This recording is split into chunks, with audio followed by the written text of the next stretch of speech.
দেখুন একবার কিভাবে তৈরি হচ্ছে আপনার পছন্দের ফুচকা। কোথাও পা দিয়ে মারিয়ে তৈরি করা হচ্ছে ফুচকার খামির, কোথাও আবার বাথরুমের দরজার পাশেই খোলা রাখা হয়েছে কাঁচা ফুচকা, যেখানে হরহামেশাই বসছে মাছি। যে তেলে ফুচকা ভাজছে সেটা আবার মোবিলের মতো কালো, অর্থাৎ পোড়া তেলেই ভাজা হচ্ছে মুখরোচক ফুচকা। এভাবে দেশের বিভিন্ন জায়গায় অস্বাস্থ্যকর উপায়ে তৈরি হচ্ছে জনপ্রিয় এই খাবার। তরুণ তরুণীদের জন্য মুখরোচক খাবার হিসেবে ফুচকা বেশ পরিচিত। আজকাল অবসরে বা আড্ডায় টক ঝাল মিশ্রিত এই খাবারটি না হলে যেন চলেই না। বিশেষ করে মেয়েদের এটি বেশি পছন্দ।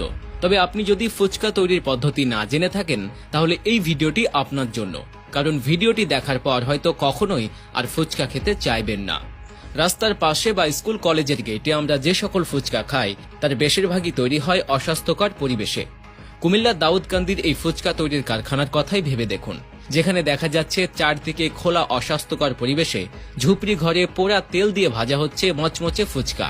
আর খালি গায়ে যারা ফুচকা তৈরি করছে তাদের শরীর থেকে ঝরছে ঘাম। হাতে গ্লাভস পরে এসব তৈরি করার কথা থাকলেও নিয়মের তোয়াক্কাই করছে না কেউ। এমন অনিয়মের কথা জানতে চাইলেও দিচ্ছে দায়সারা জবাব।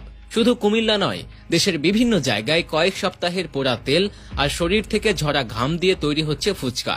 একদিকে যেমন দুর্গন্ধযুক্ত আটা দিয়ে এসব ফুচকা বানানো হচ্ছে, অন্যদিকে মোবিলের মতো কালো এবং পোড়া তেলেই ভাজা হচ্ছে তা। সোজা কথায় জনস্বাস্থ্য পুরোপুরি উপেক্ষিত হচ্ছে এতে। রাজধানী ঢাকাতেও এর ব্যতিক্রম হচ্ছে না। কামরাঙ্গী চরের এই ফুচকা কারখানার কথাই বলা যাক। এখানে ঢুকতেই চক্ষু চড়ক গাছ।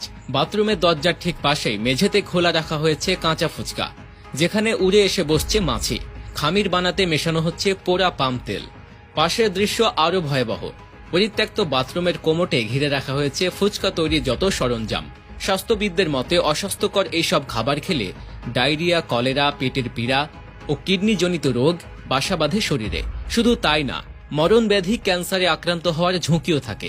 বিশেষজ্ঞদের মতে ফুচকা, ভাজা, পরোটা সহ যেসব তেলে ভাজা খাবার আমরা খাই সেগুলোর বেশিরভাগই দূষিত। এগুলোতে বিভিন্ন ধরনের জীবাণু, ক্যান্সারের উপাদান আছে। তবুও খাদ্য নিরাপত্তার বিষয়গুলো আগে থেকেই উপেক্ষিত, কারণ আইনের শাস্তির পরিমাণ অতি নগণ্য। এই অবস্থায় খাদ্য নিরাপত্তা আইন বাস্তবায়ন করা দরকার। পাশাপাশি ভোক্তা অধিকার অধিদপ্তরের ক্ষমতা বাড়ানো প্রয়োজন শাস্তির পরিমাণ বাড়ানো। তবে এতেও যে কাজ হবে তা নিশ্চিত নয়, কারণ যারা ফুচকা খায় তারা অনেক ক্ষেত্রে এর ক্ষতিকর দিক না জেনেও খায়। বিশেষ করে স্কুল কলেজের শিক্ষার্থীরা। তাই তো শিক্ষা প্রতিষ্ঠানের গেটে কিংবা রাস্তার পাশে ফুচকার দোকান ঘিরে জটলা লেগেই থাকে। আর এর জন্য দরকার সচেতনতা। ছেলে মেয়েদেরকে বোঝানো দরকার এই অস্বাস্থ্যকর খাবার মানব শরীরে কতটা ক্ষতি করতে পারে। মূলত ডুবো তেলে ভাজা যে কোনো খাবারই স্বাস্থ্যের জন্য ক্ষতিকর। ফুচকাও ডুবো তেলে ভাজা হয়। এটি গ্যাস্ট্রিক, বুক জ্বালা পোড়ার কারণ হতে পারে। অতিরিক্ত ফুচকা খাওয়ার ফলে দেখা দিতে পারে ডায়রিয়া, পানিশূন্যতা, বমি বমি ভাব, পেট ব্যথা, হজমে গন্ডগোলের মতো স্বাস্থ্য সমস্যা।